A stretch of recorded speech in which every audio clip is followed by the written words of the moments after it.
भंडारा गोंदिया विधान परिषदेची निवडणूक प्रक्रिया सुरू झालेली आहे. महायुती असो महाविकास आघाडी यांचे उमेदवार अद्याप ठरलेले नाही. मात्र ज्या महायुतीमध्ये राष्ट्रवादी काँग्रेस आहे त्या राष्ट्रवादी काँग्रेस पक्षाने आपली मोर्चे बांधणी सुरू केलेली आहे आणि भंडाऱ्याचे सहकार मोर्चे म्हणून ज्यांची ओळख आहे सुनील भाऊ फुंडे यांनीही या निवडणुकीमध्ये आपली दावेदारी सादर केलेली. आपल्यासोबत थेट बोलण्याकरिता सुनील भाऊ आहेत. आपण त्यांच्याकडनं जाणून घेण्याचा प्रयत्न करूया.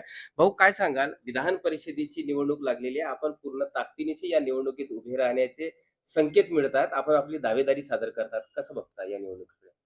भंडारा गोंदिया विधान परिषदेमध्ये महायुतीच्या सध्या संख्याबळ पाहता जास्तीत जास्त मतदार आमच्याकडे आहेत. भारतीय जनता पक्ष, राष्ट्रवादी काँग्रेस पक्ष, अजित पवार गट आणि शिवसेना शिंदे गटाकडे. मी सुद्धा दावेदारी केलेली आहे. मागच्या लोकसभेमध्ये भारतीय जनता पक्षाला खासदारकीची तिकीट मिळाली. विधानसभेमध्ये राष्ट्रवादी काँग्रेस पक्षाच्या उमेदवाराला भारतीय जनता पक्षाच्या चिन्हावर निवडणूक लढवण्यात आली. या सुद्धा निवडणुकीत भारतीय जनता पक्षाने मतदाराचा कौल लक्षात घेता, राजकीय पुढाऱ्यांचा कौल लक्षात घेता मला उमेदवारी द्यावी ही नम्र विनंती मी प्रफुल्ल पटेल साहेब, देवेंद्र फडणवीस साहेब यांना केलेली आहे.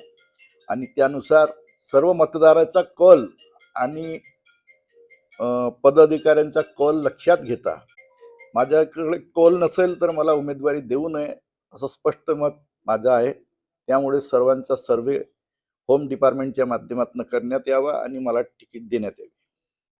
जशी तुमची तयारी आहे, काँग्रेसचेही नेते नाना पटोलेही तुमच्या संपर्कात आहे.